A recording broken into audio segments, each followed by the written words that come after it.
বন্ধুরা, আজকে আমি তোমাদের সঙ্গে শেয়ার করতে চলেছি কাঁচা পাকা আমের আমসত্ত্ব বা আমের পাঁপড়। তোমরা তো শুধু কাঁচা আম বা পাকা আমের আমসত্ত্ব বা আমের পাঁপড় খেয়েইছো। তো এই কাঁচা পাকা আমের আমসত্ত্ব একবার কিন্তু ট্রাই করতেই পারো। এটি এমনই টেস্টি হয় এবং লোভনীয় হয় যে বাচ্চা থেকে বড় কেউ কিন্তু এড়িয়ে যেতে পারবে না। হ্যালো এভরিওয়ান, আশা করছি তোমরা সবাই খুব ভালো আছো, সুস্থ আছো, নিজেদের খেয়াল রাখছো। বাই দ্য ওয়ে, আমি দীপালি। তোমরা দেখছো তোমাদের চ্যানেল মায়ের আদরের রান্না। তাহলে চলো শুরু করা যাক।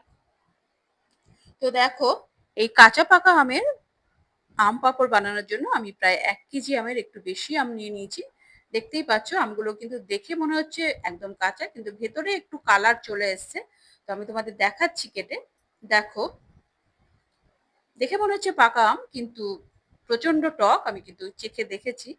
তো এই আমগুলোকে ভালো করে ধুয়ে কেটে নিয়েছি ছোট ছোট টুকরো করে, এবং সেই আমগুলো আমি একটু প্রেসার কুকারে দিয়ে দিলাম। এর মধ্যে দিয়ে দিয়েছি ছোট 2 টুকরো দারচিনি, হাফ চামচ মতো গোলমরিচ এবং 1 চামচ নুন, এবং 1 গ্লাস মতো জল দিয়েছি আমি প্রেসার কুকারে। এবং এটি মিডিল ফ্লেমে আমি 4 থেকে 5টি সিটি দিয়ে সেদ্ধ করে নেব। দেখো, 5টি সিটি দিয়ে আমি কিন্তু গ্যাসটা অফ করে দিয়েছিলাম, এবং স্টিমটা বেরিয়ে যাওয়ার পর আমি কিন্তু ঢাকনা খুলে তোমাদের দেখাচ্ছি। আমটা কিন্তু একদমই গলে গেছে, দেখতেই পাচ্ছ। আমি কিন্তু হাতা দিয়ে আর একটু স্ম্যাশ করে দিচ্ছি, যেন নেক্সট প্রসেসিং আমাদের একটু সুবিধা হয়ে যায়। তোমরা রেসিপিটি দেখতে দেখতে চ্যানেলে যারা নতুন এসেছো তারা চ্যানেলটিকে সাবস্ক্রাইব করে বেল আইকনটি প্রেস করে রাখো, যেন পরবর্তী নোটিফিকেশন সবার আগে তোমার কাছে পৌঁছায়। এই আমের পাল্প আমি একটি বড় ছাঁকনির মধ্যে দিয়ে আমি কিন্তু ভালোভাবে ছেঁকে নিচ্ছি, যেন আমের যে যে শাঁসটা থাকে, মানে যে ওয়েস্টেজটা থাকে, তো সেটা কিন্তু একদমই বেরিয়ে আসবে, আঁশগুলো বলতে পারো। তো এইভাবে কিন্তু আমাদের ছেঁকে নিতে হবে আমের পাল্পটা। দেখতেই পাচ্ছ আমাদের সমস্ত আমটাই কিন্তু ছেঁকে নেওয়া হয়ে গেছে এবং কতটা পরিমাণ আঁশ বেরিয়েছে। তো এইবার এই পাল্পটা আমি কিন্তু সরাসরি একটি ফ্রাই প্যানের মধ্যে দিয়ে দিয়েছি। গ্যাসের ফ্লেম কিন্তু মিডিয়াম টু লো রাখতে হবে, এবং কন্টিনিউ কিন্তু নাড়াতে থাকতে হবে। আমাদের কিন্তু বেসিক্যালি এখন আর কোনো কাজ নেই, শুধু নাড়া ছাড়া। তো আমি এখানে দিয়ে দিলাম হাফ কাপের থেকে একটু বেশি চিনি। এটা কিন্তু পুরোপুরি মিষ্টি হবে না, একটু টক টক থাকলেই কিন্তু ভালো লাগে। তো দেখো, 3-4 মিনিট পরে আমাদের দেখাচ্ছি, আমার কিন্তু টোটাল প্রসেসিং করতে 12 থেকে 15 মিনিট মতো সময় লেগেছে। তো দেখতেই পাচ্ছ পাল্পটা কিন্তু অনেকটাই ঘন হয়ে এসছে।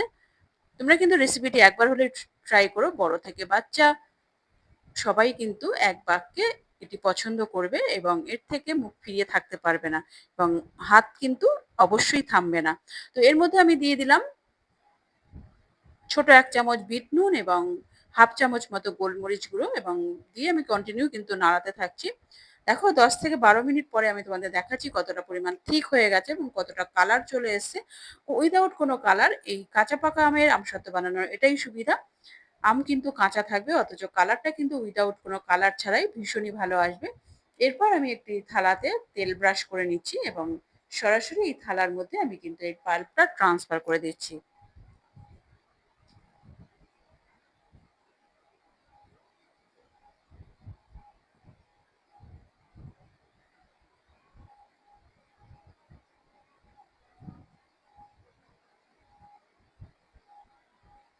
সমস্ত পাল্পটাই কিন্তু আমাদের দেওয়া হয়ে গেছে। এবারে কিন্তু থালাতে ভালো করে স্প্রেড করে দিতে হবে।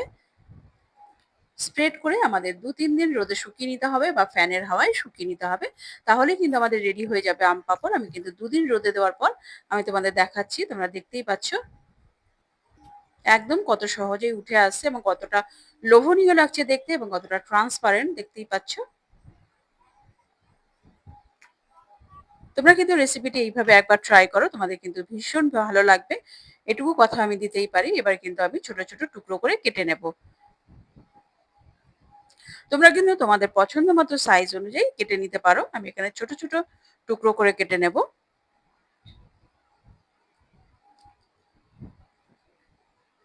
দেখো, আমাদের একটা দিক কাটা হয়ে গেল।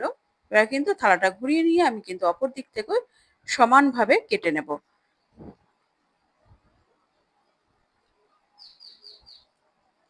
এটা কিন্তু বানানো ভীষণই সহজ, ঘরোয়া সমস্ত উপকরণ দিয়ে কিন্তু তোমরা বানিয়ে ফেলতে পারবে। কাঁচা আম শেষ হয়ে যাওয়ার আগে একবার হলেও কিন্তু ট্রাই করা উচিত বলে আমার মনে হয়। তোমরা অবশ্যই ট্রাই করো, বাচ্চারা তো স্পেশালি ভীষণই খুশি হয়ে যাবে। দেখতেই পাচ্ছ কত সুন্দর উঠে আসছে এবং কতটা লোভনীয় লাগছে দেখতে এবং কতটা সুন্দর কালার এসছে উইদাউট কোনো কালার। দেখো এভাবে সমস্তগুলোই কিন্তু আমি ছোট ছোট পিসগুলো আলগা করে নিচ্ছি।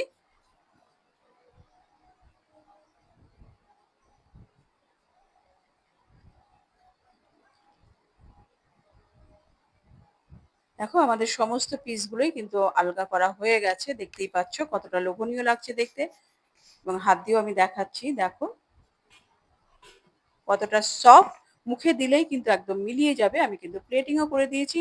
রেসিপিটি ভালো লাগলে লাইক করে দিও এবং তোমার প্রিয়জনদের সঙ্গে প্রচুর প্রচুর প্রচুর শেয়ার করো এবং আরো এই ধরনের নিত্য নতুন রেসিপি দেখার জন্য চ্যানেলটির সঙ্গে জুড়ে থাকো। চ্যানেলে যারা নতুন এসছো তারা চ্যানেলটিকে সাবস্ক্রাইব করে বেল আইকনটি প্রেস করে রাখো যেন পরবর্তী নোটিফিকেশন সবার আগে তোমার কাছে পৌঁছায়। দেখতেই পাচ্ছ আমি একটু ভেঙেও দেখালাম, খেতে কিন্তু দুর্দান্ত হয়েছিল। পরবর্তী এপিসোডে দেখা হবে। নমস্কার।